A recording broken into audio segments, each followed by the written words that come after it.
Okay sir. Okay, सो मैं ये कह रहा था कि हमने अभी तक जो किया और वाटर ट्रीटमेंट के बारे में, वो क्या है कि एक आइडिया मिला। ओके। ये नहीं है कि हमने वाटर ट्रीटमेंट प्लांट पूरा कंप्लीट कर लिया, पूरा सीख लिया और सारे पैरामीटर्स का पूरा एक मास्टर बन गया।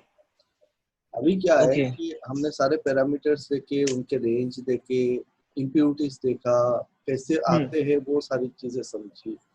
लेकिन जरूरी क्या है अभी कि ये समझना कि वो इम्प्योरिटी ऐसा इफेक्ट क्यों डालता ओके। है ना, वहाँ पे क्या रिएक्शन ऐसा होता है, क्यों ऐसा होता है। और अगर इस टाइप का कुछ हो जाए बॉयलर के अंदर, अगर ये पर्टिकुलर पैरामीटर बढ़ जाए तो मैं क्या एक्शन लूंगा, मेरे को एग्जैक्टली क्या क्या करना चाहिए, क्या करने से क्या। सपोज पकड़ लो आपका आपका ये बढ़ रहा है, फॉस्फेट अगर बढ़ रहा है या फिर OH लेवल बढ़ रहा है या फिर कुछ एक एबनॉर्मलिटी आप देख रहे हो बॉयलर के पानी में, तो आपको क्या एग्जैक्टली प्रिकॉशन लेना चाहिए उस वक्त। तो वो सारी चीजें समझना जरूरी होता है।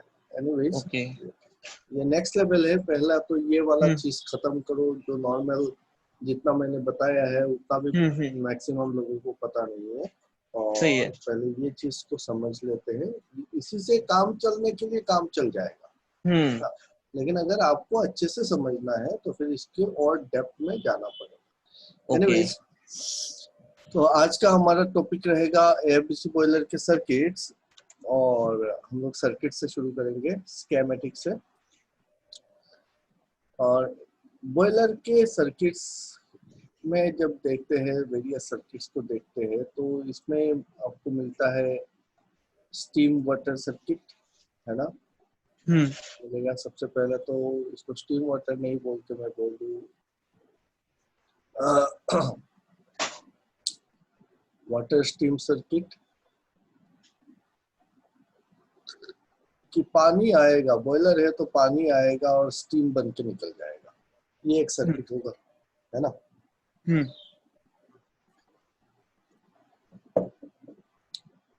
दूसरा जो सर्किट है वो है पानी को स्टीम बनाएगा कौन, उसके लिए आपको फ्यूल चाहिए, फ्यूल चाहिए ना। सो ये जो फ्यूल आएगा, हाँ ये फ्यूल आएगा, और फ्यूल जो आएगा वो जलने के बाद, तो जलने के बाद क्या बन जाएगा, ऐश बनेगा। अगर आपका ये है, क्या कहते हैं इसको, सॉलिड है तो फिर ऐश बनेगा, है ना। और जलेगा तो फिर कुछ गैसेस निकलेंगे, जो गैस निकलेगा वो गर्म गैस जो होगा, हॉट गैस, उसको हम फ्लू गैस बोलते हैं। और इस फ्लू गैस में हम देखेंगे कि ऐश भी मिला होगा, और हॉट है तो जगह जगह पे अलग अलग टाइप के गैसेस मिलेंगे उसमें, तो उसका एनालिसिस करना है। तो एक तो हो गया फ्यूल सर्किट की, ये फ्यूल जो है वो किस तरीके से बॉयलर के अंदर आ रहा है, कैसे जल रहा है। और जलने के बाद जो उसका होगा तो वो हो जाएगा आपका एयर फ्लू गैस सर्किट, की इसको जलाने के लिए आपको हवा चाहिए, एयर फ्लू गैस सर्किट की। भाई ये जो फ्यूल आ तो गया, अब इसको जलाने के लिए मेरे को ऑक्सीजन चाहिए, और ऑक्सीजन के लिए मेरे को एयर चाहिए। तो वो जो एयर आएगा, उस एयर का क्या सर्किट बनेगा बॉयलर के अंदर, और जलने के बाद जो फ्लू गैस निकलेगा वो भी तो एयर के साथ मिक्स हो जाएगा, तो वो गैस जो है वो उसका क्या पाथ ले रहा है, इस चीज को समझना है। तीसरा समझना है, चौथा समझना है हमको एश हैंडलिंग, कि अगर हम सॉलिड फ्यूल यूज कर रहे हैं बॉयलर पे, है ना, अगर सॉलिड फ्यूल है तो सॉलिड फ्यूल के लिए इसको जब जलाओगे तो फिर उसमें ऐश निकलेगा। अब वो ऐश का तरीका क्या होगा, हम इसको बॉयलर से निकालेंगे, और ऐश के में क्या क्या चीज रहेगा, उसका ऐश एनालिसिस करना है ना। कुछ हम AFDC बॉयलर में बोलते हैं बॉटम ऐश है, फ्लाई ऐश है, तो फिर इनमें अंतर क्या है, इसका एनालिसिस कैसे करते हैं और क्या मिलेगा हमको। तो अगर हम ये सारी चीजें सीख जाए, ये 4 चीजें सीख जाए, तो मोटा मोटी बॉयलर हमारे क्लियर हो जाएगा। ऑपरेशन लेवल पे कि वाटर स्टीम सर्किट, कि पानी कहाँ से आया और स्टीम बनके कैसे निकल गया बॉयलर से, आपका फ्यूल किधर से आया और फ्यूल का पूरा प्रोसेस क्या रहेगा, हवा कहाँ से आएगी और उसमें से फ्यूल गैस कैसे निकल जाएगा बॉयलर से, और बाकी बच गया एश, इसको निकालना है। यही तो है। ओके। और कुछ है क्या? और नहीं, तो कुछ नहीं है। बराबर। तो देखो इतना कॉम्प्लेक्स बॉयलर जो दिखता है उसको अगर आप अलग अलग कैटेगरी करते हो तो फिर ये 4 सर्किट अगर आप समझ जाओगे तो पूरा का पूरा बॉयलर समझ जाओगे। तो हमने ऑलरेडी देखा है एफबीसी बॉयलर में कि भाई ये एफबीसी बॉयलर में क्या होता है, एक ईयर बॉक्स होता है, ईयर बॉक्स के ऊपर फार्नेस होता है ना, फार्नेस के बाद आपका इकोनोमाइजर आता है, इकोनोमाइजर के बाद ईआर प्री हीटर होता है, ईआर प्री हीटर के बाद ईएसपी होता है और ईएसपी के बाद आपका आईडी कोड से चिमनी होते हुए वो फ्लू गैस निकल जाता है। यही होता है। हाँ सर।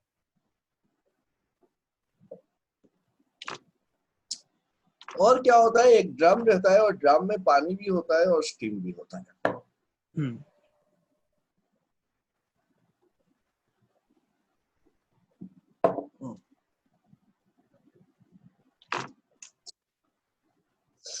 हमने सबसे पहले क्या किया कि बॉयलर में क्या चाहिए भाई, पानी चाहिए। तो पहले हम वाटर ट्रीटमेंट में पानी चाहिए, वो भी पानी प्योर चाहिए। कौन सा पानी चाहिए? डीमिनरलाइज्ड वाटर चाहिए। तो हम चले गए वाटर पानी को ढूंढने।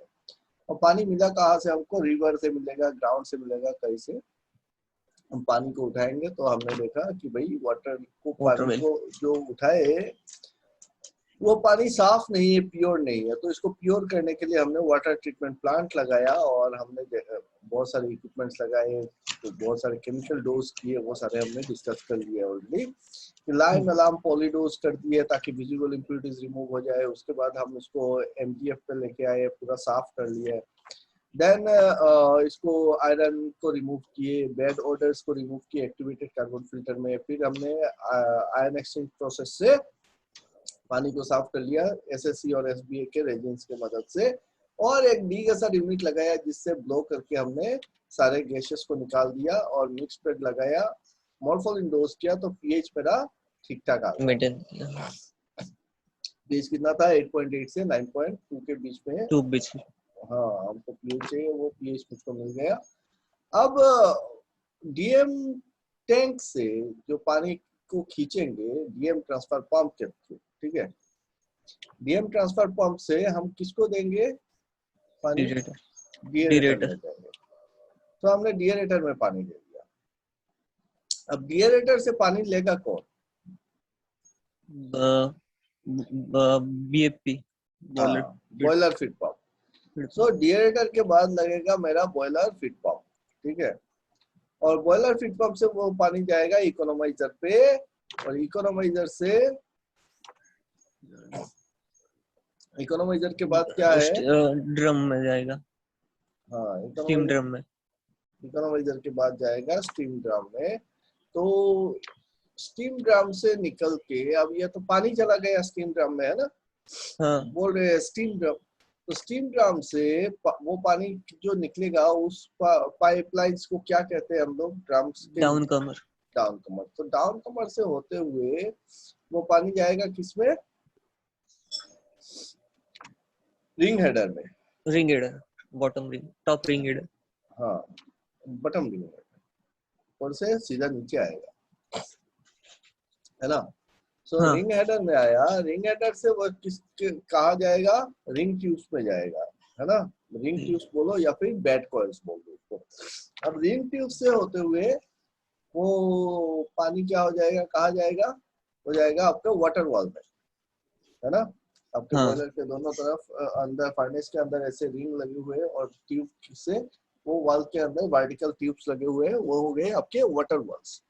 अब वाटर वॉल से होते हुए वो स्टीम बन जाएगा वाटर वॉल में। जब आप हीट करोगे तो वो चला जाएगा आपके स्टीम ड्रम में फिर से, है ना? अब स्टीम ड्रम से वो पानी निकलेगा और स्टीम ड्रम में जाएगा जो पाइपलाइंस, उसको क्या बोलेंगे हेडर के बाद? Riser tube.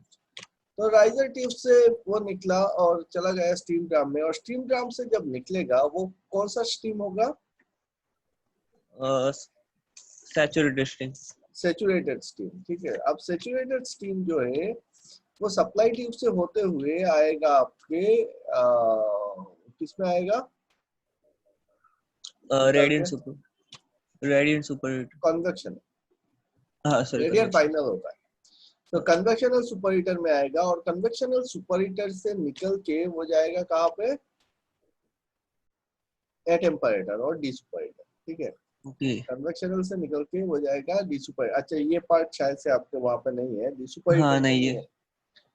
तो कन्वेक्शनल सुपर हीटर से निकल के वो जाएगा आपके ए टेम्परेचर या डी सुपर हीटर में, और डी सुपर हीटर से फिर से वो आके घुसेगा फर्नेस के अंदर, जिसको हम बोलेंगे रेडिएंट सुपर हीटर या फिर convection final super heater. Final super heater के बाद वो चला जाएगा अपने टरबाइन पे, और ये पार्ट हम बाद में करेंगे, टरबाइन वाला पार्ट। तो किस तरीके से वो टरबाइन को होते हुए फिर से घूम के आएगा, ठीक है। सो दोस पार्ट विल बी लेटर। सो हमने क्या देखा अभी कि भाई जो हमको यहाँ पे समझना है वो है कि ये जो सर्किट है, पानी जो आ रहा है वो हाँ पानी कैसे कैसे आ रहा है, उसी चीज को समझने की कोशिश कर रहे हैं कि डीएम टैंक के बाद वो पानी सबसे पहले आ रहा है अपने डिएरेटर पे, डिएरेटर के बाद फीड पंप पे, फीड पंप के बाद इकोनोमाइजर में, इकोनोमाइजर के बाद स्टीम ड्रम में, स्टीम ड्रम के बाद डाउन कमर, डाउन कमर से रिंग अटर, रिंग अटर से ring tube, water wall, riser tube, supply tube, फिर convectional super heater, radiant super heater, बीच में रहेगा एयर टेम्परेचर, और यही बन जाएगा मेरा बॉयलर का पानी का सर्किट, है ना। तो हाँ सर। यहाँ से जो सुपर हीटेड स्टीम निकलेगा वो सुपर हीटेड स्टीम फिर मेरे प्रोसेस में चला जाएगा, मेरे टरबाइन पे चला जाएगा, और टरबाइन से के बाद टरबाइन में घूमते हुए वो पूरा का पूरा पानी जो है वो फिर से डिएरेटर में आएगा, है ना। वो कंडेंसेट होके फिर से डिएरेटर में आ रहा है, ठीक है। तो टरबाइन में पूरा प्रोसेस हुआ, होने के बाद क्या है कि वो वही पानी फिर से डिएरेटर में आ गया। तो ये क्लोज लूप साइकिल हो गया, है ना। हाँ सर। एक क्लोज लूप साइकिल हो गया कि जितना पानी हमने निकाला था जीरेटर से उतना ही पानी हमको घूम फिर के मिलना चाहिए, लेकिन हालांकि पूरा का पूरा तो आएगा नहीं, लॉसेस है। वो लॉसेस क्या है वो भी हम देखेंगे, है ना, क्यों होता है वो लॉसेस। तो मोटा मोटी आपका सारा पानी ही आ जाना चाहिए, और देखेंगे कितना पानी आता है। तो इतना तो क्लियर हो गया कि लाइन में क्या हो रहा है ना। तो स्टीम वाटर सर्किट जब हम बोलते हैं या फिर वाटर स्टीम सर्किट, तो पानी और स्टीम की बात आती है, और ये जगह जगह पे कैसे होता है वो हमने यहाँ पे देखा है। अब चलते हैं कि बॉयलर के इंटरनल्स पे। ये तो हो गए स्कीमेटिक डायग्राम्स, ये हो गए ब्लॉक डायग्राम्स, कि भाई फ्लो चार्ट हम बोल सकते हैं कि कैसे वो फ्लो हो रहा है पानी, वो हमने देखा। बट एग्जैक्टली ड्राफ्ट के अंदर क्या है और डिएरेटर से कैसे निकल रहा है वो सारा चीज हमको जानना है।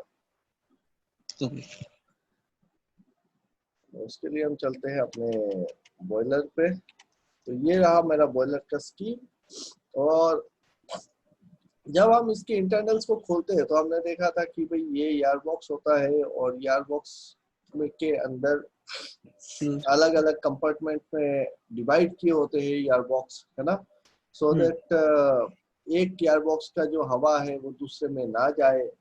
और इसके लिए इसको कनेक्ट होता है एफडी हेडर से, और ताकि इसके एक हमारा कंट्रोल रहे कि हम जब चाहे उस यार बॉक्स को खोल सके, उसी यार बॉक्स पे यार दे सके। उसके लिए क्या हम इंस्टॉल करते हैं, हम लोग एफडी कंपार्टमेंट डंपर्स इंस्टॉल करते हैं ना, सो दैट कि अगर जब कभी भी मैं यहाँ पे FDC1, FDC2, FDC3 या FDC4 है, कभी भी मैं ये एक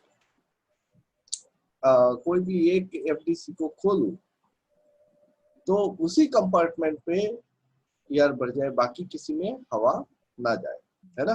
तो ये अंदर एयर बॉक्स के अंदर में पूरा आइसोलेटेड बॉक्स होता है। क्लियर।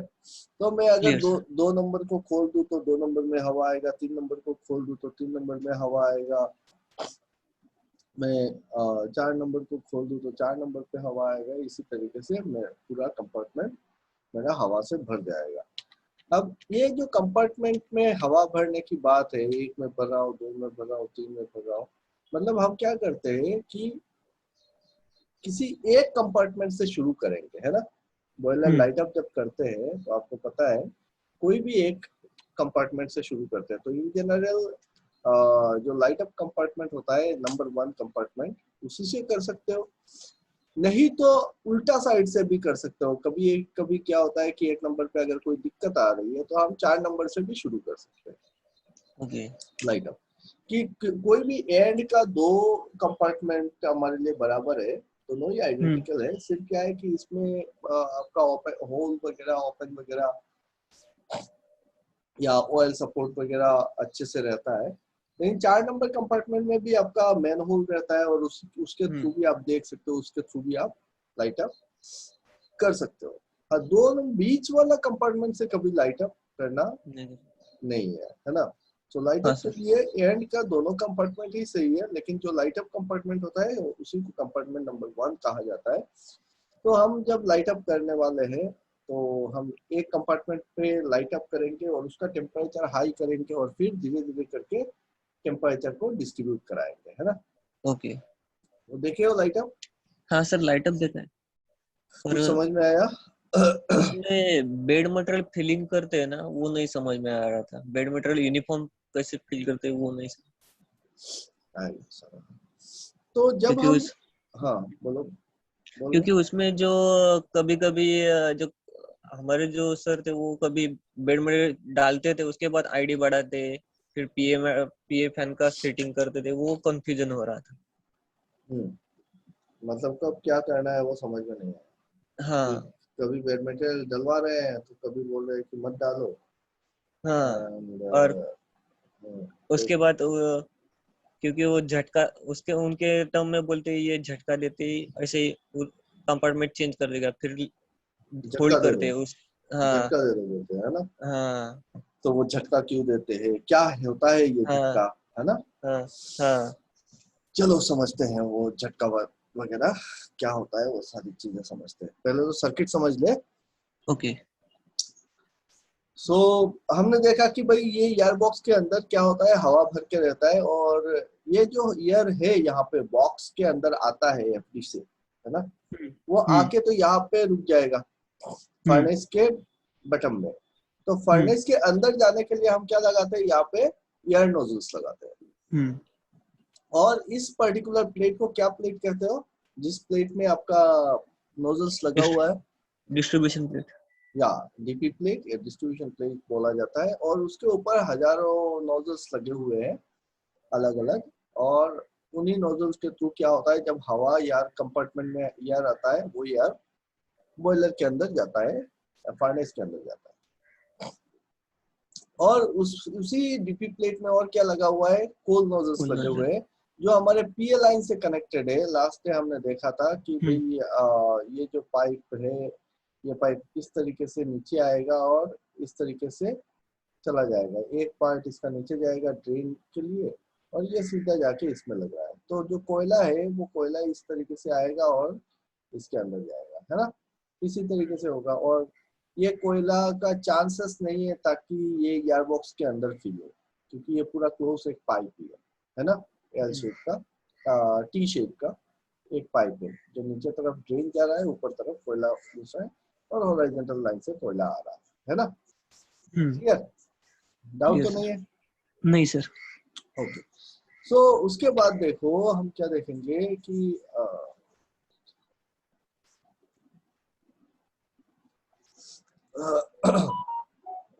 कि इसमें बेड कॉइल्स होते हैं, इसमें सुपर हीटर कॉइल्स होते हैं, एक्सेट्रा होते हैं। तो हमको आज का क्लास में यह समझना है कि बॉयलर के अंदर पानी का क्या खेला हो रहा है, वाटर स्टीम सर्किट, है ना। कि पानी कैसे आ रहा है, क्यों आ रहा है और स्टीम कैसे करता है, वो चीज समझ। तो यहाँ पे हमने देखा कि बॉयलर के अंदर, फर्नेस के अंदर हमारा ये जो ट्यूब्स है इसके अंदर क्या रहता है, पानी रहता है, जिसको हम बोलते हैं रिंग ट्यूब्स या फिर बेड कॉइल्स, है ना। ये होता है बेड कॉइल्स, और इसके अंदर रहता है आपके वाटर वॉल्स, और ये दो सुपर हीटर हम हमारे पास है, एक कन्वेक्शनल है और एक रेडिएंट सुपर हीटर है। ये पानी जो होता है वो आता है आपके ड्रम में सबसे पहले इकोनॉमाइजर के थ्रू। तो ड्रम का जो इंटरनल्स है, अगर आपने ड्रम कभी खोल के देखा होगा तो ड्रम के इंटरनल्स में आप देखोगे कि यहाँ पे एक सेपरेटर लगा होता है, हाँ, कुछ ऐसे निकला हुआ ट्यूब्स टाइप के होते हैं। तो ड्रम में क्या है कि ड्रम में दो चीज है, एक तो स्टीम है, दूसरा पानी है ना। अब ये पानी और स्टीम एग्जैक्टली क्या, स्टीम जो है वो पानी को छेद करके वो ऊपर निकलता है, ऐसा नहीं है। क्या है कि ये पानी वाटर लेवल अगर यहाँ पे है तो स्टीम जो आ रहा होगा ये आपका डाउन कमर हो जाएगा, दिस वन, इसको हम डाउन कमर बोलेंगे। तो डाउन कमर से ये तो पानी है यहाँ पे, वो पानी इस तरीके से निकलेगा, ठीक है, और डाउन कमर के थ्रू पानी निकलता आएगा नीचे, और राइजर ट्यूब से वो स्टीम बन के इसमें आएगा, इस पार्ट में आएगा, और इससे वो नोजल के थ्रू वो पानी के ऊपर जाके निकल रहा है स्टीम, ठीक है। इसीलिए पानी का ना हाई लेवल आपको बहुत बढ़ाना नहीं है, ओके, बोलते हैं ना। तो नॉर्मल रेंज में, नॉर्मल वर्किंग में आपको ड्रम लेवल कितना मेंटेन करना होता है? 55, कितना? 40 to 50, उसमें 55 मैक्सिमम। 40% मेंटेन करना है, 60% स्टीम चेस्ट के लिए रख देना है, ठीक है, ओके। 40 से ऊपर मत जाओ, 40% पे ड्रम लेवल को मेंटेन करो, 60% स्टीम चेस्ट रखो, ठीक है, ओके। तो स्टीम को ज्यादा जगह चाहिए। अब वो डिपेंड करता है, एग्जैक्टली डिपेंड करेगा आपका मैकेनिकल डिजाइन पे, ओके। ये जो ड्रम के इंटरनल्स का जो डिजाइन है उसके ऊपर डिपेंड करेगा कि एग्जैक्टली आपको कितना परसेंटेज ऑफ वाटर तक रख सकते हो आप इसके अंदर। छोटा ड्रम है या फिर आपका स्टीम चेस्ट कम हो जाएगा तो क्या दिक्कत आएगी? अगर स्टीम चेस्ट कम रहेगा तो, मानो स्टीम चेस्ट कम हो जाएगा तो क्या दिक्कत आएगी? पानी के स्टीम के साथ पानी भी जाता रहेगा।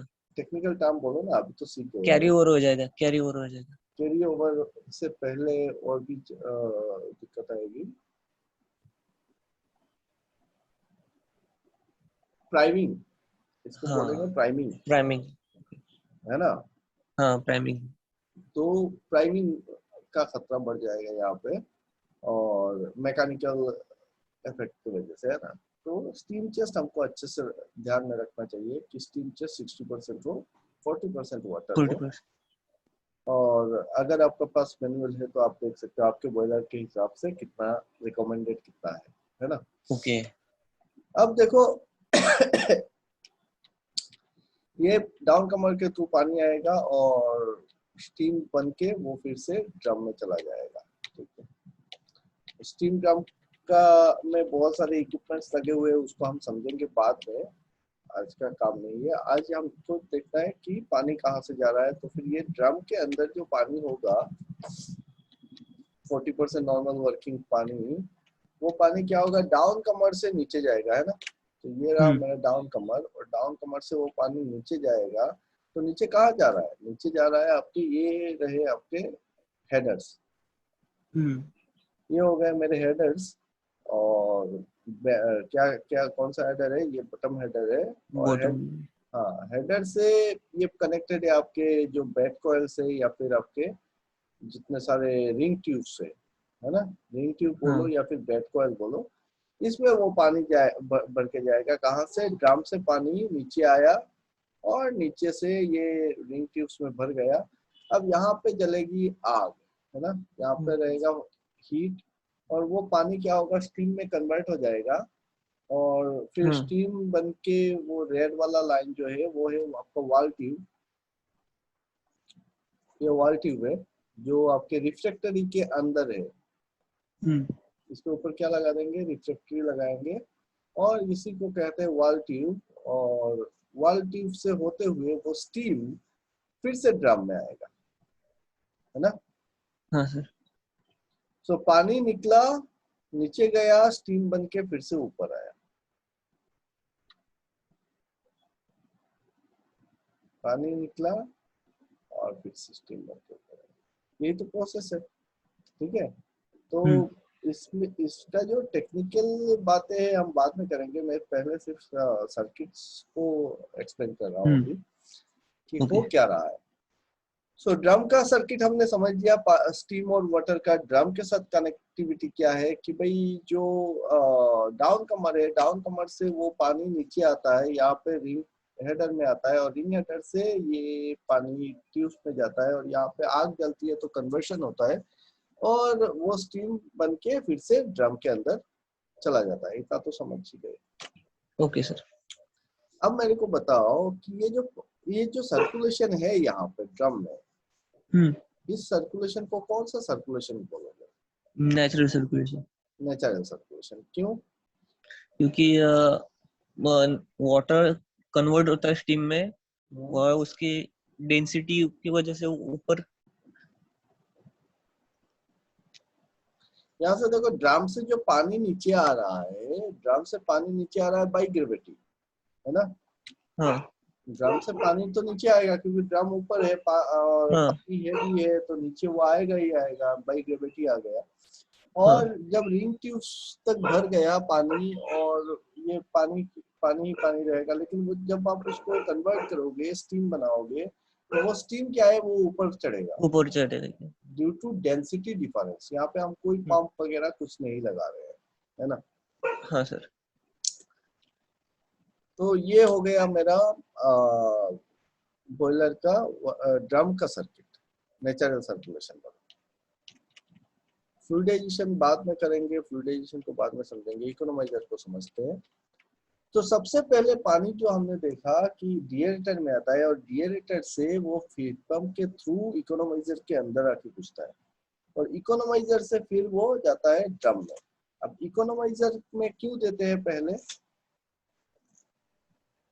उसका वाटर का टेम्परेचर बढ़ाने के लिए, वाटर का टेम्परेचर बढ़ाना है, प्री हीट करने के लिए, ताकि एफिशिएंसी बढ़ सके इसमें, है ना? तो जो अपना डीएम टैंक है, वो डीएम टैंक का जो टेम्परेचर रहेगा वो पकड़ लो 15 डिग्री या 20 डिग्री सेंटीग्रेड का पानी है, जो नॉर्मल एटमॉस्फेरिक टेम्परेचर है। और उसी के थ्रू आपने फीड पंप लगाया और फीड पंप के जरिए आपने दे दिया आपके इकोनोमाइजर पे, है ना? हम यहाँ पे टेक्निकल जो पैरामीटर्स है, प्रेशर, टेम्परेचर, उसकी बातें करेंगे बाद में। तो टेम्परेचर सेम रहेगा, 20 डिग्री या 25 डिग्री सेंटीग्रेड पे आपका फीड पंप से पानी आया इकोनोमाइजर पे। अब इकोनोमाइजर पे ये टेम्परेचर को गेन करेगा और वही पानी आपके स्टीम ड्रम में चला जाएगा। ड्रम के अंदर नीचे से घुसेगा जाके, नीचे से। हम बोल रहे हैं कि भाई इकोनोमाइजर में देने से क्या होता है, अपना एफिशिएंसी इंक्रीज होता है। वो एफिशिएंसी क्यों इंक्रीज होता है वो पता नहीं।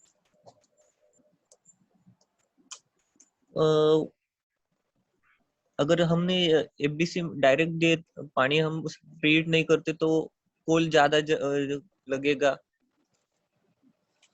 तो कोयला वही कोल तो का ही तो हीट यूज कर रहे हो ना यहाँ पे। यहाँ पे जो हीट आ रहा है वो क्या बाहर से आ रहा है क्या? और एयर जैसे फर्नेस में अंदर ज्यादा हीट नहीं देना पड़ेगा। नहीं, मेरा कहना ये है कि भाई जो हीट जनरेट कर रहे हैं वो तो उसी कोल से ही ना कर रहे हैं। हाँ। तो क्यों उसी जितना कोयला जला रहे हैं उतना कोयला से ही तो हम लोग इकोनोमाइजर को भी हीट कर रहे हैं और फर्नेस को भी हीट कर रहे हैं, है कि नहीं? हाँ हम सर। तो अलग से तो कुछ कर नहीं रहे। तो अगर हम डायरेक्टली फर्नेस के अंदर वो पानी देते तो फिर क्यों ज्यादा कोयला लग जाता? क्योंकि मेरा सवाल समझ में आया? हाँ समझ गया कि यहाँ पे आपका फर्नेस है, ठीक है, पकड़ लो, यहाँ पे आपका फर्नेस है और आप फर्नेस के अंदर ही ना कोयला दे रहे हो, और वो कोयला जला के जो हीट निकला आपका, उसी हीट से तो आप ये इकोनोमाइजर को भी गर्म कर रहे हो। इस प्री हीट भी तो उसी हीट से ही कर रहे हो। तो अल्टीमेटली टोटल हीट जितना सप्लाई कर रहे हो उतना ही ना करना पड़ता कि इसी को यहाँ पे पकड़ लो, आपका H2 अमाउंट हीट लगा, यहाँ पे ये H1 अमाउंट ऑफ हीट लगा, तो आपने हीट जो सप्लाई किया पकड़ लो H1 plus H2 heat supply किया फर्नेस के अंदर प्लस द लॉसेस, तो ये हीट तो लगना ही लगना है। आप अगर इकोनोमाइजर को लगाओ तब भी लगना है, अगर इकोनोमाइजर को ना लगाओ तब भी लगना है ना। उतना हीट दोगे तो पानी, तो इकोनोमाइजर का क्या जरूरत है।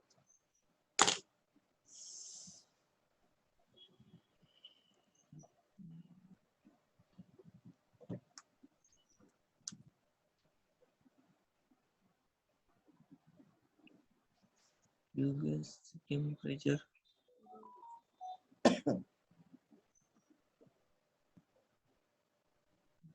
सवाल समझ में आया? हाँ सवाल समझ में आया। सोचो थोड़ा। एक्स्ट्रा हीट मींस ज्यादा इकोनोमाइजर में मींस फर्नेस में जो हीट है वो फ्यूल की वजह फ्लू गैस के जो पार्ट है, फ्लू गैस के वजह से जो वेस्ट हीट है उससे हम इकोनोमाइजर में हीट जनरेट हो रहा है। तो क्या है वो waste heat?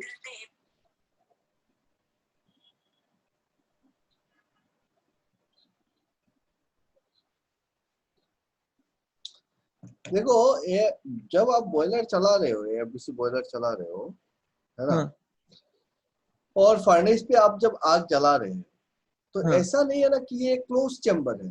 It is not a close chamber, it is a open chamber कि आपने इधर से हवा दिया तो उधर आईडी फैन खींच के आपका हवा को एटमॉस्फेयर पे रिलीज कर दे रहा है। ठीक है, तो आपके लिए पॉसिबल नहीं है कि आप जितना पूरा का पूरा हीट जो है आप फर्नेस के अंदर ही इससे ले लो। तो आपका बहुत सारा हीट क्या होता है कि फर्नेस से बाहर निकल जाता है, और वो निकलेगा ही क्योंकि आप इधर से देखो ओपन है, तो आपने दिया जितना टाइम लगा इसको मतलब फ्यूल को नीचे से ऊपर जाते वक्त उतना ही टाइम लगेगा, और उसी टाइम के अंदर अगर जल गया और पूरा हीट हुआ तो हीट कन्वर्शन में जितना टाइम लगा उसके बावजूद जो फ्लू गैस बना, फ्लू गैस के साथ हीट निकल के चला जाएगा, है ना। अगर ये क्लोज चैम्बर होता तो फिर हम इंश्योर कर सकते थे कि वो हीट उसी क्लोज वेसल के अंदर रहेगा और पूरा का पूरा हीट को हम ट्रांसफर कर लेंगे। अब जब वो हीट निकलेगा ही, और क्योंकि हमको एयर का फ्लो रखना है तो हवा के साथ निकल जाएगा, तो हीट जो है वो फर्नेस से बाहर निकल जा रहा है। तो इसी हीट को एक उपाय है कि आप एटमॉस्फेयर में रिलीज कर दो, दूसरा उपाय है कि आप इकोनोमाइजर लगाओ, तो उसी हीट से क्या हो जा रहा है, आपका इकोनोमाइजर का पानी गर्म हो जा रहा है। ठीक है, तो ऐसा नहीं है कि हम हमारा फ्यूल अगर हम डायरेक्टली देते तो फ्यूल कंजम्पशन कम हो जाता लेकिन क्योंकि हीट जो है वो लॉस हो जाता, इसीलिए हम क्या कर रहे हैं कि दो चैम्बर बना के कि भाई यहाँ पे हम लोग सेकेंड चैम्बर पे हम लोग फिर से पानी को गर्म करेंगे, तो इकोनोमाइजर बोल रहे हैं उसको, है ना। ओके, हाँ सर। सो क्लियर हो गया? क्लियर हो गया सर। तो बात में देखेंगे।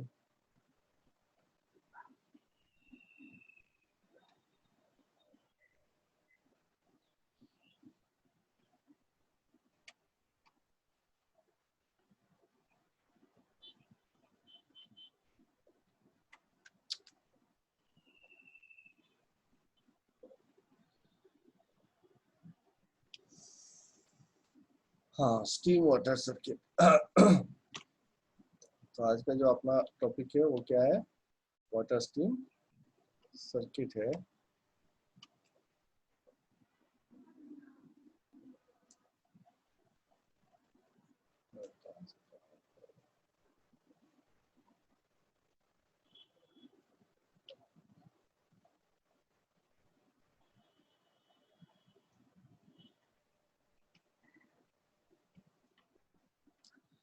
तो इसमें देखो सबसे पहले पानी कहाँ पे आता है, अभी डिएरेटर में आ रहा है।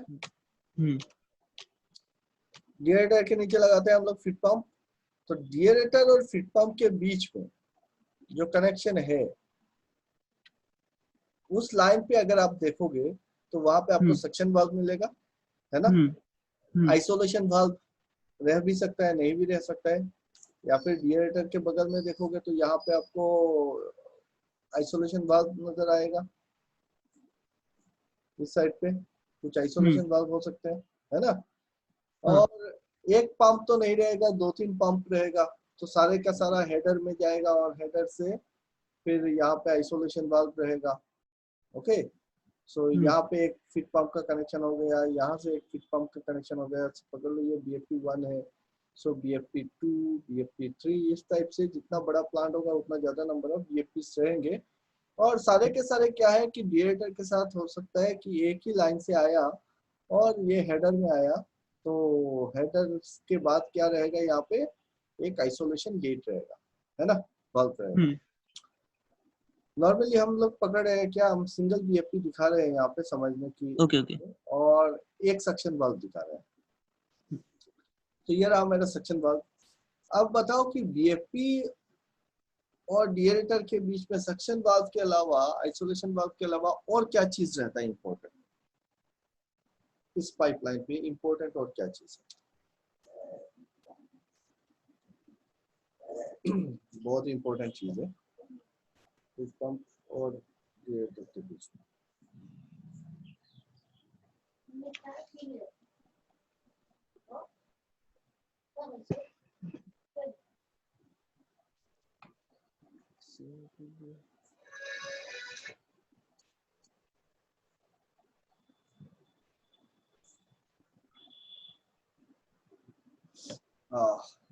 नहीं बता पाया? नहीं सर। क्या स्ट्रेनर रहता है? हाँ वो तो, हाँ। वो तो रहता है ना। बट वो स्ट्रेनर बहुत ही इंपॉर्टेंट चीज है, ठीक है, कि फीड पंप और डिएरेटर के बीच में एक सक्शन स्ट्रेनर रहता है सक्शन भाग के बाद में। और वो स्ट्रेनर काफी इंपॉर्टेंट चीज है कि डिएरेटर में कोई भी टाइप का कचरा आ गया, आपने काम किया कुछ, या फिर पहले कमीशनिंग के टाइम पे काफी दिक्कतें आएंगी, तो ये सक्शन स्ट्रेनर क्या हो जाएगा, चौक हो जाएगा, है ना, जाम होता रहेगा। तो आपको कैसे पता करना है कि सक्शन स्ट्रेनर चौक हो गया, और अगर चौक होता है तो क्या करना है, वो समझना इम्पोर्टेंट है। अब देखो फीड पंप से जब निकलेंगे तो हमारा डिस्चार्ज वाल्व रहेगा, और डिस्चार्ज वाल्व के बाद वो पानी जो है कहाँ आएगा, फीड कंट्रोल वाल्व पे आएगा। ये रहा मेरा फीड कंट्रोल वाल्व, और एक है मेरा temperature control valve. I don't know ये टेम्परेचर कंट्रोल वाल्व है क्या आपके वहाँ पे? नहीं है, नहीं है टेम्परेचर, ये नहीं है ना, नहीं है। हाँ। सो फीड कंट्रोल वाल्व मिलेगा। डिएरेटर के बाद डिएरेटर का पानी कहाँ आ रहा है, FCV में आ रहा है, feed control valve. Feed control valve से ये पानी जा रहा है इकोनोमाइजर पे, और इकोनोमाइजर पे घुसने से पहले यहाँ पे मिलेगा आपको एक फीड चेक वाल्व। क्या मिलेगा? Feed check valve.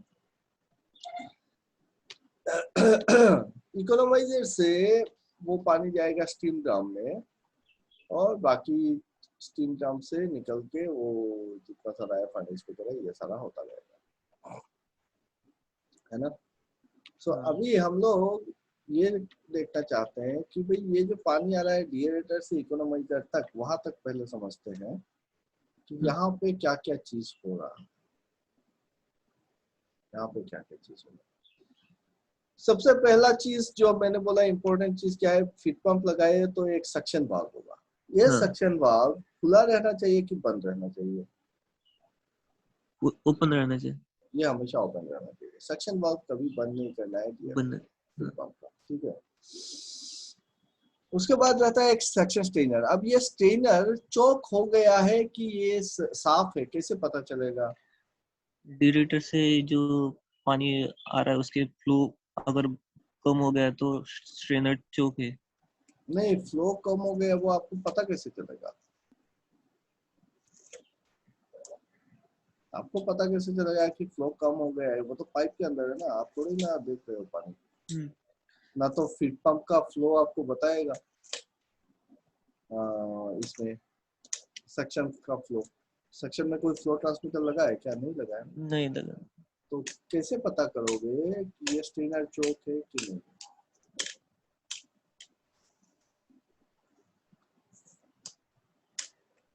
डिस्चार्ज पे फ्लो नहीं मिलेगा, वो भी इंडिकेशन।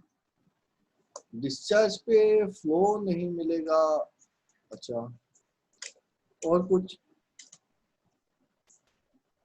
और डीसीएस में अगर देखेंगे तो वाटर लेवल बढ़ नहीं रहा है। अब उसका कारण तो ये भी हो सकता है ना कि थिएटर में ही पानी नहीं है। हाँ पर हम कैसे पता करेंगे कि मेरा स्ट्रेनर का प्रॉब्लम है?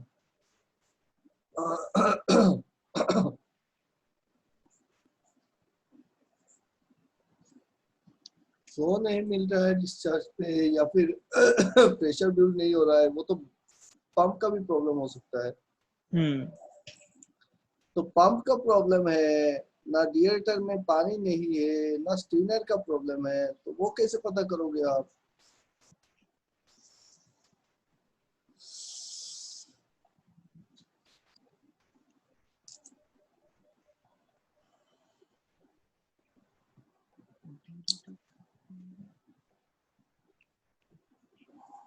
स्टीनर चोक है कि नहीं है, उसको पता करने का क्या तरीका है? पंपिंग नहीं हो रहा है तो फ्लो, एग्जिट फ्लो नहीं, कम। आपको देखना है कि इसका यहाँ पे जो प्रेशर है सक्शन स्टीनर के पहले हाँ। और सक्शन स्टीनर के बाद, है ना? प्रेशर ड्रॉप होगा। तो यहाँ पे क्या होगा कि अगर ये साफ रहेगा तब तो प्रेशर सेम रहेगा, हाँ। लेकिन अगर यहाँ पे चोकिंग हो गया है, हम्म जैसे जैसे चोकिंग बढ़ता रहेगा यहाँ पे, हम्म वैसे क्या होगा, इस साइड का प्रेशर बढ़ेगा हम्म और इधर मेरे को कम प्रेशर मिलेगा, है ना? हम्म तो यहाँ हम्म पे मुझको क्या मिलेगा, एक प्रेशर डिफरेंस मिलेगा। हम्म तो वो डीपी देख के मैं बता सकता हूँ कि हम्म मेरा स्टेनर जो है वो सही है कि नहीं है। तो यहाँ पे मैं एक डीपी गॉस लगा दूं या हम्म डिफरेंशियल प्रेशर ट्रांसमीटर लगा दूं, ताकि मेरे को ये पता चल हम्म जाए कि यहाँ पे जो प्रेशर है स्टेनर। वो प्रेशर स्टेनर के दोनों तरफ प्रेशर जो है वो सही है कि कम है। हाँ, ठीक है। ठीक तो है सर।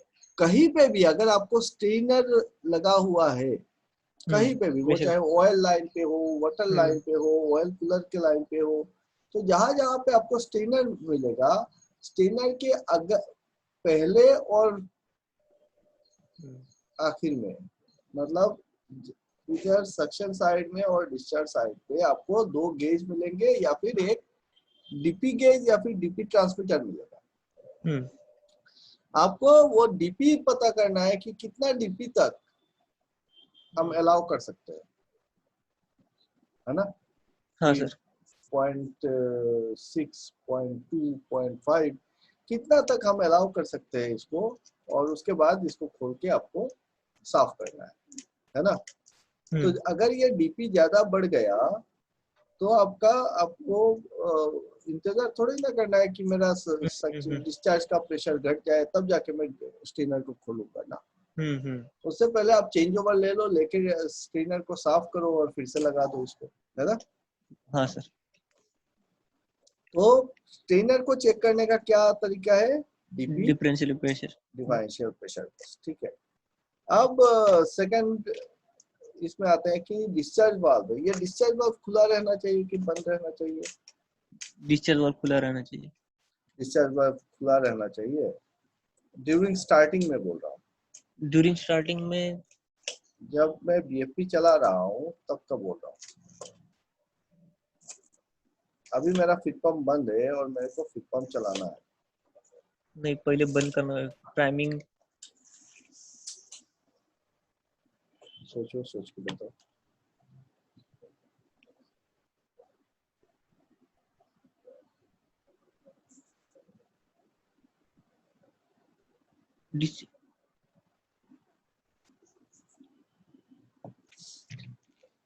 हाँ, प्राइमिंग करने के अच्छा लिए। एक बात बताओ, तुम तो अभी फील्ड में है ना? नहीं सर, कंट्रोल रूम पे दोनों ऑपरेशन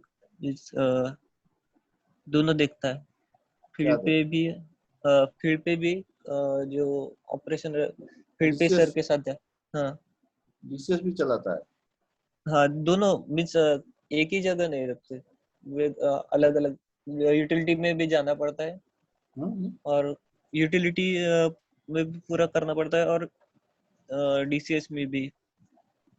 ओके, तो पकड़ लो मैं ऑपरेटर बैठा हूँ कंट्रोल रूम पे, है ना, हम्म और मैं आपको बोला कि यार दिनेश एक काम करो, फील्ड पे जाओ, मेरे को फीड पंप चलाना है, हम्म क्लियरेंस दो मेरे को। देता है ना क्लियरेंस? हाँ फिर क्लियरेंस लेता है लोगों से अगर डीसीएस चलाता है तो, है ना। हाँ तो आप बैठ के क्या करोगे, आपका जो फील्ड ऑपरेटर है उसको बोलोगे एक काम करो, इस पंप के पास जाओ और मेरे को क्लियरेंस दो, मेरे को चलाना है। पूछता है कभी? हाँ, पूछते। तो वो क्लियरेंस का मतलब क्या होता है, क्या देखता है जाके उधर? क्या क्या चीज अ, नोट करता है? अगर एक पंप है, हाँ।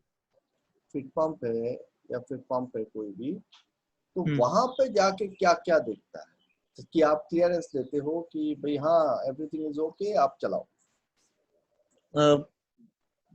पंपिंग कर रहा है कि नहीं, उसका कैसे पता, डिप्रेशन। कैसे पता चलेगा पंप पंपिंग कर रहा है? क्योंकि पंप तो बंद है, आप तो क्लियरेंस दे रहे हो चलाने के लिए हम्म कि मैं ये पंप चलाऊं कि ना चलाऊं, है ना। मैं तो डीसीएस पे हाँ बैठा हुआ हूँ, मेरे को तो दिख नहीं रहा है ना फील्ड में क्या है। हाँ हाँ। तो मैं आपको भेजा कि यार दिनेश एक काम करो, आप फील्ड में जाओ और इस पंप को चलाएंगे, इसका क्लियरेंस दो मेरे को। तो आप जाके क्या देखोगे सबसे पहले? पूरा सक्शन वॉल ओपन है कि नहीं, उसके बाद फ्लो मिल रहा है कि नहीं, और ठीक है, प्राइमिंग हो रहा है कि नहीं pump. Suction valve open check किए, दूसरा क्या चेक किया?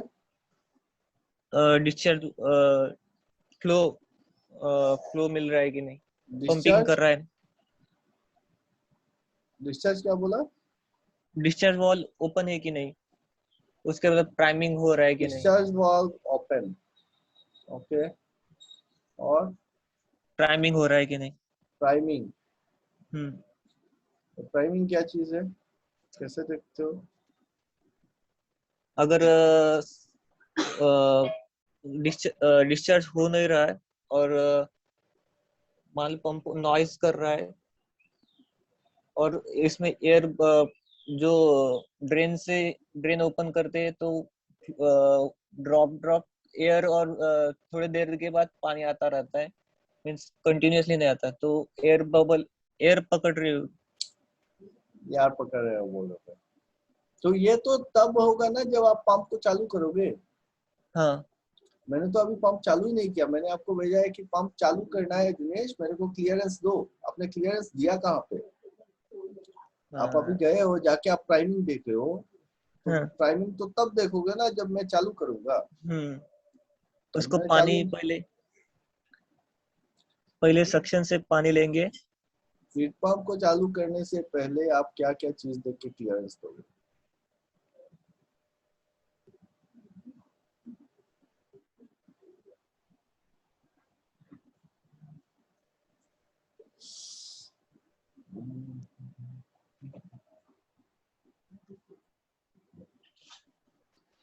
एक बात बताओ कि पंप का, चलो ठीक है फीड पंप को छोड़ते हैं और जनरलाइज्ड वे में दो चीज पहले डिस्कस कर लेते हैं। एक हो गया आपका फैन, इंडस्ट्रियल फैन जो लगता है, आईडी फैन, एफडी फैन, पीए फैन, और एक होता है आपका पंप, है हम्म ना। फैन हम हम्म हवा के लिए लगा रहे हैं हम्म और पंप हम लिक्विड के लिए लगा रहे लिक्विड के हैं। लिए।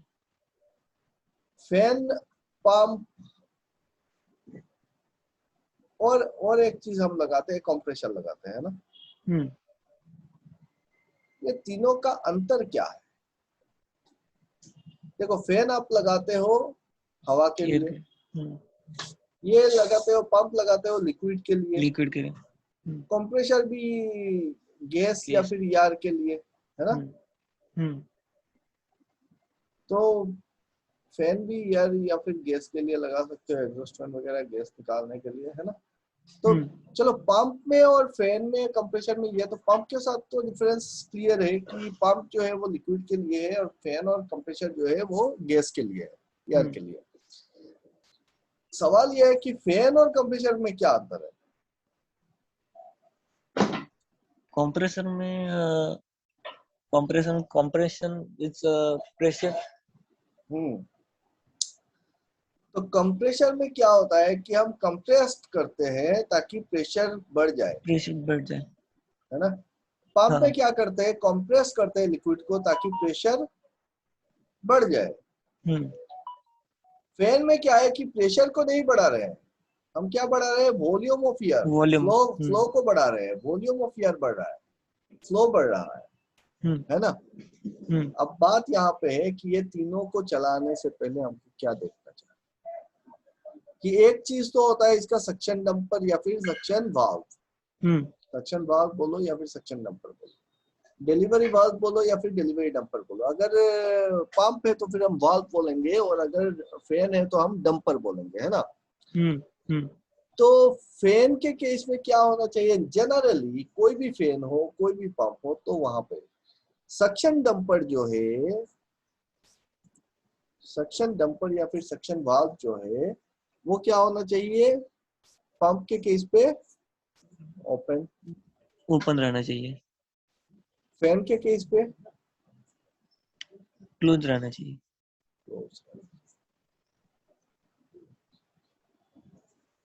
कंप्रेसर पे भी सक्शन मतलब नहीं बनता है, आप ओपन रखते हाँ बंद ही करते हैं, बंद नहीं रखते हैं, ओपन ही रखते हैं। कंप्रेसर पे मतलब नहीं बनता है क्योंकि वो कंप्रेस्ड है तो आपका जो सक्शन वाल्व है वो ऑटोमेटिकली वो खुलेगा बंद करेगा, वो तो कंट्रोलर देख लेगा उसका, ठीक है। लोडिंग अनलोडिंग वगैरह वगैरह इसका डिफरेंट फंडा आएगा लोडिंग अनलोडिंग का, उस पे नहीं जाएंगे अभी। तो हम लोग डिफरेंशिएट करते हैं कि फैन में और पंप में। तो सक्शन वाल्व बोल रहे हो, सक्शन डंपर क्लोज होना चाहिए फैन के केस पे और पंप के केस पे ओपन होना चाहिए, ऐसा क्यों?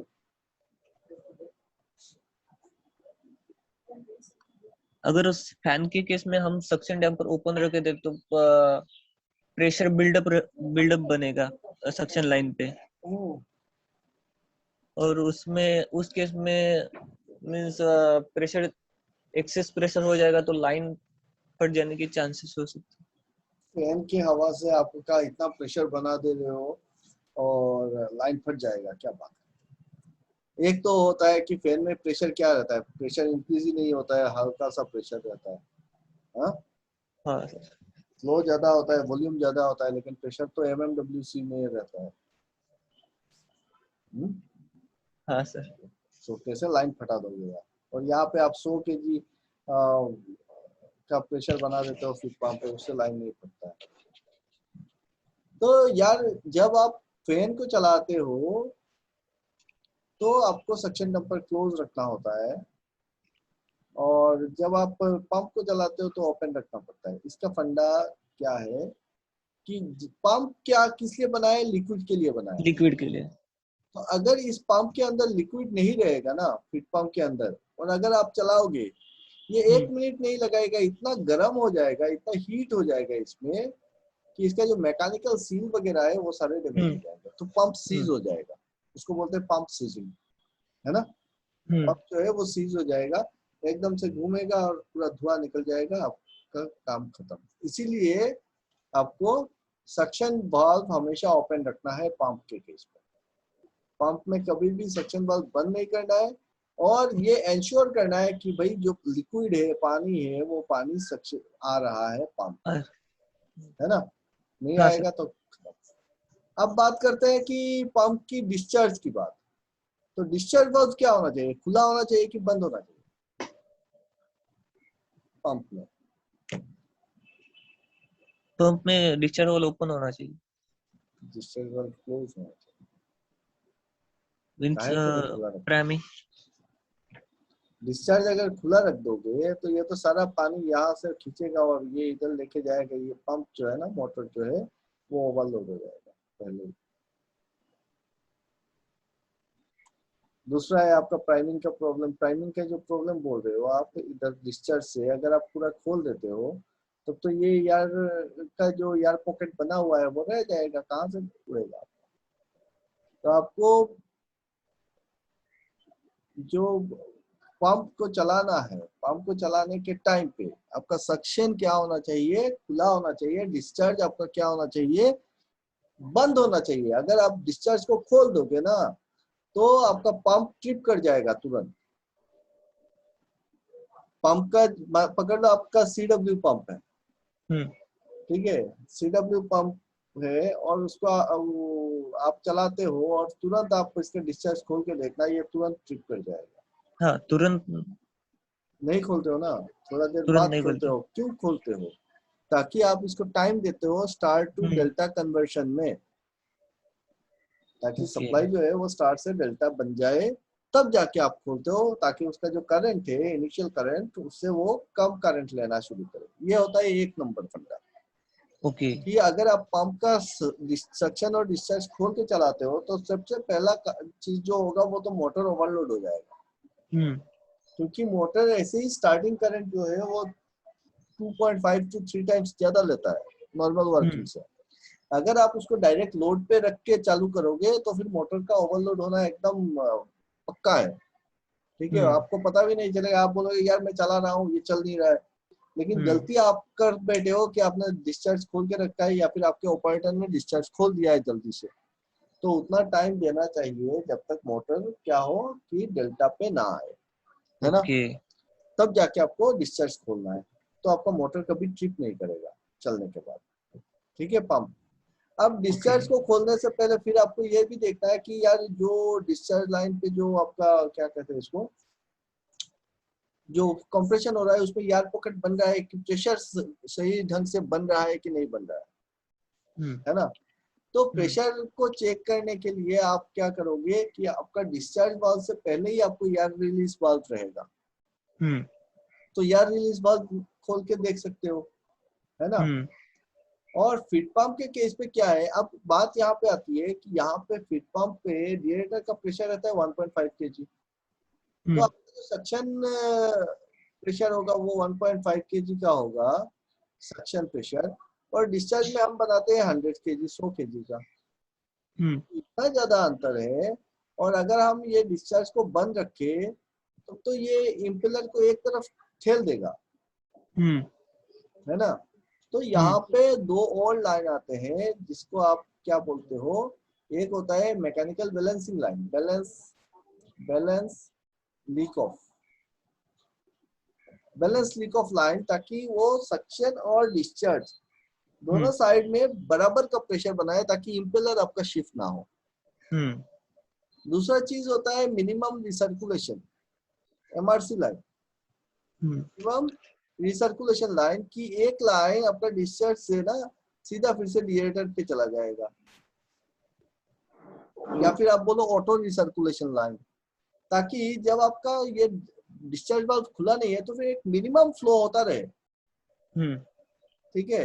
तो फ्लो जब होता रहेगा तो आपका लोड नहीं आएगा इम्पेलर पे, समझ रहे हो। ओके, हाँ सर समझ गए। तो ये 2 चीज आपको ध्यान में रखना है कि किसी भी पंप को जब आप चालू करने जाओगे, किसी भी पंप को सक्शन खुला होना चाहिए, डिस्चार्ज आपका बंद होना चाहिए, ठीक है। चलने के बाद आपको डिस्चार्ज खोलना है, उतना टाइम देना है ताकि स्टार्ट से डेल्टा कन्वर्ट हो जाए।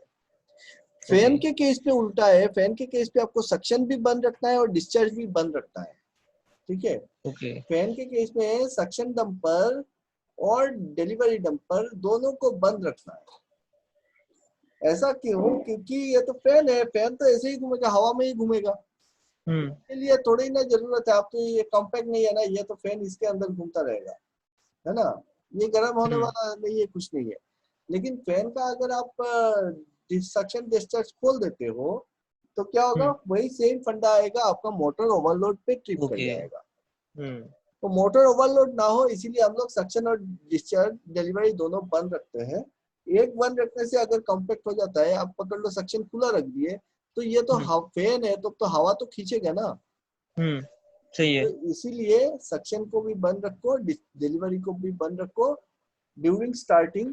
जब ये चल जाएगा उसके बाद आप सक्शन को खोल दो और फिर डिलीवरी, पहले डिलीवरी को खोलो और फिर सक्शन को डिलीवरी कर सकते हो, ठीक है। ओके। तो चलाने का और भी तरीका हम सीखने वाले हैं, और भी बहुत सारी पॉइंट्स आएंगे यहाँ पे जो हम लोग डिस्कस करेंगे कि फीड पंप को चालू करने से पहले और क्या क्या चीज देखता है। पहले तो ये समझ लेते हैं कि अगर जब हम फीड पंप पे है तो पंप को चालू करने से पहले क्या देखें, हमने देखा सक्शन वाल्व खुला होना चाहिए, भाई चाहिए। डिस्चार्ज वाल्व बंद होना चाहिए, बंद होना चाहिए। अब अगर डिस्चार्ज वाल्व आप खोल के चला सकते हो क्या? हाँ चला सकते हैं। कब? जब हम एफसीबी से कंट्रोल कर ले। अगर हम फीड कंट्रोल वाल्व को बंद कर दे तो डिस्चार्ज वाल्व मेरा खुला रह सकता है, क्योंकि ये लाइन तो पूरा बंद रहेगा तब। क्लियर? तो क्लियर सर। ये वाला खुला होने से भी अगर मैं यहाँ पे बंद कर दूं, यहाँ पे बंद कर दूं तो भी चल जाएगा, है ना। मतलब डिस्चार्ज लाइन तो बंद है, मेरा फ्लो नहीं होगा। क्लियर? Clear sir. दूसरा चीज हमने ये देखा कि यार स्ट्रेनर का चोकिंग देखना पड़ेगा मेरे को। ये जब चलेगा, चलाने के बाद मेरे को यहाँ पे ये डिफरेंशियल प्रेशर कितना है वो चेक करना है। और क्या देखना है मुझको, इस फीड पंप का कूलिंग देखना है, ग्लैंड कूलिंग। फीड पंप का क्या देखना है? Gland cooling. तो फीड पंप का ग्लैंड कूलिंग जो होता है वो एक्सटर्नल होता है। कहाँ से आता है उसका पानी? हमारे यहाँ से आता है। एसीडब्ल्यू है नहीं, सर्विस वाटर का ही नॉर्मल देते हैं। एक ही पंप है क्या कूलिंग वाटर का? हाँ। अच्छा, एसीडब्ल्यू नहीं है? हाँ, ऑक्सिलरी कूलिंग वाटर पंप नहीं है ना? नहीं है। तो आप अगर पावर प्लांट में जाओगे तो वहां पे आपको जो लार्ज साइज के पावर प्लांट होंगे हाई प्रेशर के, वहां पे आपको सीडब्ल्यू और एसीडब्ल्यू दो पंप मिलेंगे। Okay. CW pump and ACW pump, ये होता है कूलिंग वाटर पंप, ये होता है ऑक्सिलरी कूलिंग वाटर पंप। तो ऑक्सिलरी कूलिंग वाटर पंप से एक लाइन आप क्या करते हो, आप फीड पंप पे देते हो, ताकि ये जो पाइपलाइन है फीड पंप का जो ग्लैंड है उस ग्लैंड में कंटिन्यूअसली पानी आता रहे। तो सबसे पहला काम तो वो देखते हैं कि यार ग्लैंड कूलिंग का जो लाइन है वो सही ढंग से खुला है कि नहीं है, एसीडब्ल्यू पंप मेरा चल रहा है कि नहीं चल रहा है, और यहाँ पे इतना प्रेशर में पानी आ रहा है कि नहीं आ रहा है ग्लैंड कूलिंग। पहला काम वो है। फिर मैं देखूंगा जाके कि मेरा सक्शन वाल्व खुला है कि नहीं है, और डिएरेटर में पानी है तो डिएरेटर का पानी तो कंट्रोल रूम से बैठ के भी चेक कर सकता है अगर ट्रांसमीटर लगा है तो मैं ये चेक करूंगा कि जो डिएरेटर का सक्शन वाल्व है, आइसोलेशन वाल्व है, सक्शन वाल्व है, वो खुला होना चाहिए। डिस्चार्ज वाल्व बंद होना चाहिए। अगर डिस्चार्ज वाल्व खुला है तो फिर मेरा एफसीबी बंद होना चाहिए, है ना। तो ऑपरेटर खुद वहां से बैठ के एफसीबी को बंद करके चालू कर सकता है इसमें। तो फिर मैं देखूंगा कि ग्लैंड कूलिंग का अगर आ रहा है, फिर मैं देखूंगा कि मेरा ऑटो रिसर्कुलेशन लाइन सही है, मिनिमम रिसर्कुलेशन लाइन सही है कि नहीं है, mechanical balance leak of line जो है वो खुला है कि नहीं है, ठीक है। And after looking for everything, मैं ये देखूंगा कि उस पंप में सबसे पहला चीज तो ये है कि कोई काम चल रहा है कि नहीं चल रहा है। पकड़ लो आपका कोई आदमी वहां पे काम ही कर रहा है और आप बोल दिए कि चालू करो भाई। तो पहले तो फिजिकली गए और देखे कि कोई मेंटेनेंस वर्क चल रहा है क्या, नहीं चल रहा है मेंटेनेंस वर्क। अगर मेंटेनेंस वर्क नहीं है, इलेक्ट्रिकल साइड से भी नहीं है, मैकेनिकल साइड से भी नहीं है, तो पंप चला सकते हैं। अब पंप चलाने से पहले क्या देखेंगे कि सक्शन वाल्व और डिस्चार्ज वाल्व का पोजीशन देख लिए, और फिर हमने ग्लैंड कूलिंग का लाइन देख लिए। हमने और क्या देखना है कि मोटर का जो लुब्रिकेटिंग ऑयल पॉट है, लुब्रिकेशन के लिए जो तेल का पॉट लगा हुआ है, उसमें ऑयल है कि नहीं है। अगर उसमें ऑयल नहीं है तो ऑयल को टॉप अप करना है ना। सो ऑयल टॉप अप कर दिए, और फिर हम बोल सकते हैं कि यार चालू करो। और उससे पहले और एक चीज चेक कर लेना कि शाफ्ट को ना हाथ से एक बार घुमा के देखिए। कोई भी शाफ्ट है मोटर का, कोई भी, तो उसको एक बार हाथ से घुमा दिया, अगर घूमता है तो ठीक है, चालू कर सकते हैं। और एक चीज नोट करना है कि कहीं उल्टा तो नहीं घूम रहा है, डायरेक्शन। शाफ्ट का डायरेक्शन उल्टा घूम रहा है क्या? सही सीधा तो घूमेगा कोई बात नहीं, लेकिन उल्टा घूम रहा है, क्योंकि अगर दूसरा पंप चल रहा है और उसके चलते अगर आ रहा है कहीं से लीकेज, या फिर फैन के केस पे आ रहा है हवा उल्टा, और अगर पंप का रोटेशन उल्टा है और तब अगर आप चलाते हो तो सेम चीज होगा, मोटर ओवरलोड हो जाएगा, है ना? हाँ सर बरोबर। ज्यादा करंट लेगा। तो ये सारी बातें जो पॉइंट वाइज है, वो सारी बातें हमको नोट करना है before giving clearance to start the pump. Okay. तो ये सारी चेकलिस्ट टाइप आप बना के रखो। एक नॉर्मल चेकलिस्ट होता है कि जनरलाइज्ड वे में किस कोई भी पंप है तो पंप को चालू करने से पहले मैं देखूंगा इसका सक्शन वाल्व वो खुला होना चाहिए, मैं इसका डिलीवरी वाल्व देखूंगा, डिस्चार्ज वाल्व ये बंद होना चाहिए, ये खुला होना चाहिए, मैं इसका ऑयल लेवल चेक करूंगा कि लुब्रिकेटिंग ऑयल का जो पॉट है उसमें ऑयल का परसेंटेज ऑयल है। क्या है, ऑयल है कि नहीं है, मैं इसका ग्लैंड कूलिंग चेक करूंगा। ग्लैंड कूलिंग का लाइन काम कर रहा है, अगर एक्सटर्नल ग्लैंड कूलिंग है इसमें तो वहां से पानी आ रहा है कि नहीं आ रहा है, फीड पंप के केस पे जैसे होता है। फिर और क्या चेक करेंगे, सक्शन चेक कर लिए, डिलीवरी चेक कर लिए, ऑयल लेवल चेक कर लिए, ग्लैंड कूलिंग चेक कर लिए। फिर हम लोगों को देखना है कि मैकेनिकल बैलेंस लाइन जो है वो खुला है कि नहीं है, mechanical balance leak of line खुला होना चाहिए, ऑटो रिसर्कुलेशन लाइन ऑटोमेटिक काम करना चाहिए जब वो चलेगा तो, ठीक है।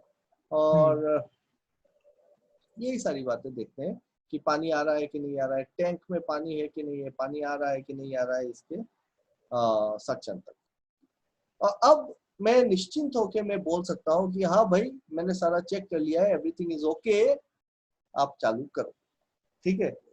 हाँ सर। रोटेशन देख लिया, हाँ। लिख देते हैं कि रोटेशन चेक कर लो,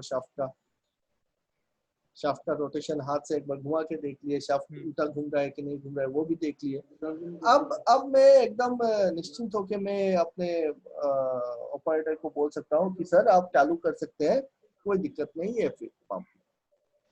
अब जब चालू करेगा, ऐसा नहीं है कि बोल दिए और वहां से चले गए, जब चालू हो गया पंप तो वहां पे खड़े होके मेरे को फिर और भी ऑब्जर्वेशन करना है। देखो सबसे बड़ा चीज होता है फील्ड में ऑब्जर्वेशन, सबसे बड़ा चीज है ऑब्जर्वेशन। फिर वहां पे पंप में के बगल में खड़े होके मेरे को ये ऑब्जर्व करना है कि भाई मेरा सक्शन प्रेशर सही है, डिस्चार्ज प्रेशर आया कि नहीं आया, इस में प्राइमिंग का कोई प्रॉब्लम तो नहीं है ना। अगर डिस्चार्ज प्रेशर आ रहा है तो कितना आ रहा है, सक्शन प्रेशर आ रहा है, कोई वाइब्रेशन या कोई नॉइस आ रहा है कि नहीं आ रहा है पंप से जब चल रहा है तो, है ना। मोटर से पंप से अगर कोई नॉइस आ रहा है, कुछ एबनॉर्मल साउंड आ रहा है, फिर थोड़ा देर बाद मेरे को हाथ लगा कि ये देखना है कि इसका टेम्परेचर कितना राइज हो रहा है।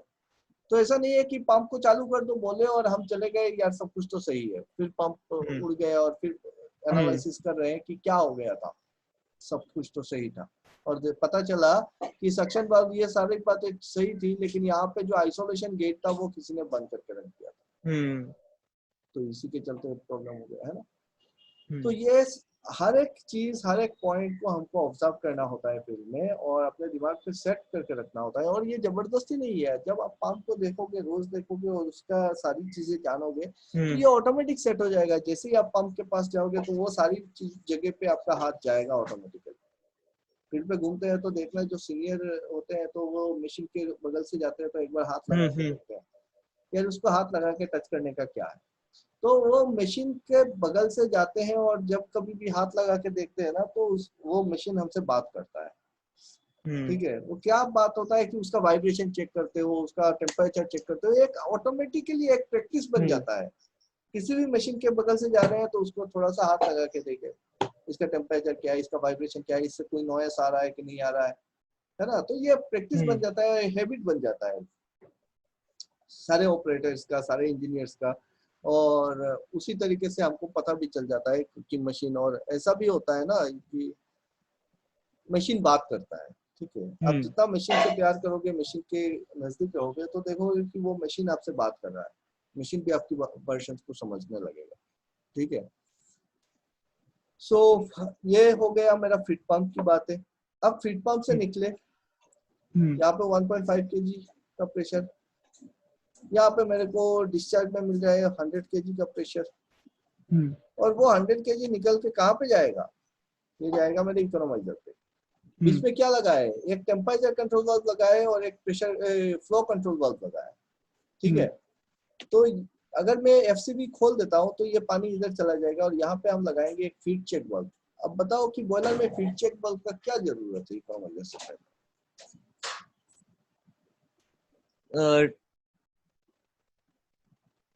Back pressure, back pressure, feed check valve definitely NRP है तो फिर बैक प्रेशर। अब देखो ड्रम जो होगा यह रहेगा हाई प्रेशर पे, पकड़ लो 65 kg पर सेंटीमीटर स्क्वायर, है ना।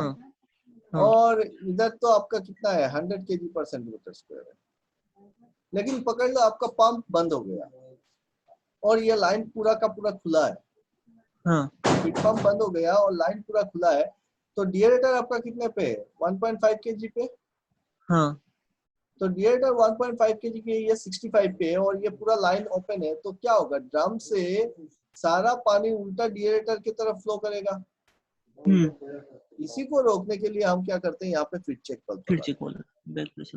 ताकि अगर यहाँ पे प्रेशर लो हो गया, यहाँ पे अगर प्रेशर लो हो गया तो ये पानी जो है वो इकोनोमाइजर से इधर ना आ सके, यहीं पे रुक जाए, है ना। हाँ सर। सो ये पानी जाएगा अभी फीड चेक वाल्व होते हुए इकोनोमाइजर के अंदर गया और यहाँ पे फ्लू गैस आ रहा है आपका, वेस्ट फ्लू गैस जो आपका निकल जाता और वो आके इसको गर्म कर दे रहा है इकोनोमाइजर के अंदर, हीट गेन हो रहा है। ये जो हीट गेन हो रहा है ये कौन सा हीट है, लेटेंट हीट है कि सेंसिबल हीट है, क्योंकि इसका टेम्परेचर बढ़ेगा, टेम्परेचर यहाँ पे बढ़ेगा और लगभग आपका 100 डिग्री से 140 डिग्री तक का गेन हो जाएगा।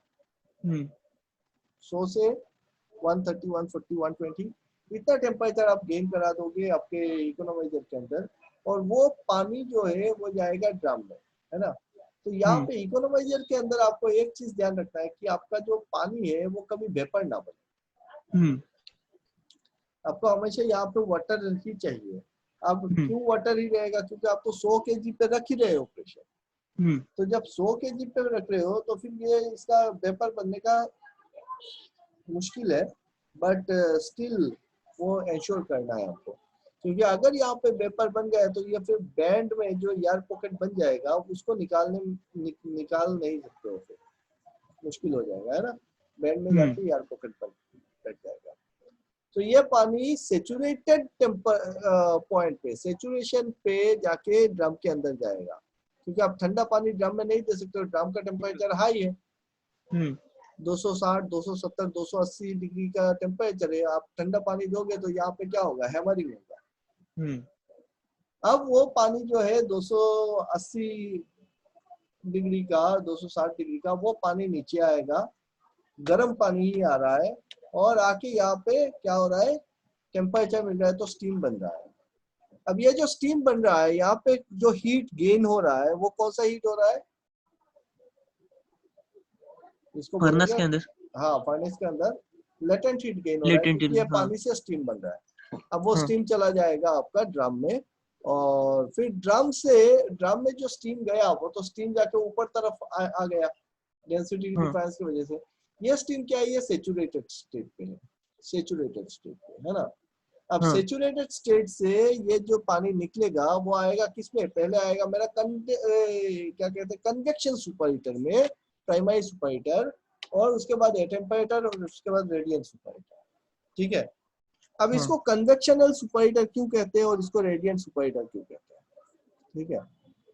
देखो आईडी फैन जो है आपका, ये आईडी फैन आपका फ्लू गैस को खींच रहा है, क्या कर रहा है, फ्लू गैस को खींच रहा है यहाँ से, है ना। तो यहाँ पे जितने सारे फ्लू गैस निकल रहे हैं, वो फ्लू गैस का जो पाथ है वो इस तरीके से होगा, है कि नहीं। तो मेनली हीट ट्रांसफर जो है यहाँ पे इस सुपर हीटर पे, वो है ड्यू टू कन्वेक्शन, कन्वेक्शन। और यहाँ पे जो हीट ट्रांसफर हो रहा है वो है due to radiation, major heat transfer, ठीक है। सो इसीलिए इसको बोलते हैं रेडिएंट सुपर हीटर, इसको बोलते हैं convectional super heater. Heat transfer क्या क्या मोड में हो सकता है, कंडक्शन, कन्वेक्शन, रेडिएशन। तो इसीलिए इसको बोलते हैं हम लोग, प्राइमरी को बोलते हैं कन्वेक्शनल, सेकेंडरी को बोलते हैं रेडियंट, ठीक है। आप प्राइमरी सुपर हीटर और सेकेंडरी सुपर हीटर भी बोल सकते हो। और दोनों सुपर हीटर के बीच में हम क्या लगा देते हैं, एक एटेम्परेटर लगाते हैं। ओके। क्या लगाते हो, एक एटेम्परेटर, या फिर इसको बोलते हैं ये वाला लाइन, इसको बोलते हैं डी सुपर हीटर। ओके। कि अगर आपका टेम्परेचर हाई हो जाए, पकड़ हाँ। लो, सॉरी, पकड़ लो, यहाँ पे आपका अगर टेम्परेचर हाई हो गया कन्वेक्शनल के बाद और मेनस्ट्रीम टेम्परेचर बहुत बढ़ रहा है, तो आप कंट्रोल कैसे करोगे? तो यहाँ हाँ। पे आपका ये फीड लाइन से पानी जो है वो पानी आ जाएगा और पानी यहाँ पे स्प्रे होगा, तो ये टेम्परेचर आप कंट्रोल कर सकते हो। कंट्रोल।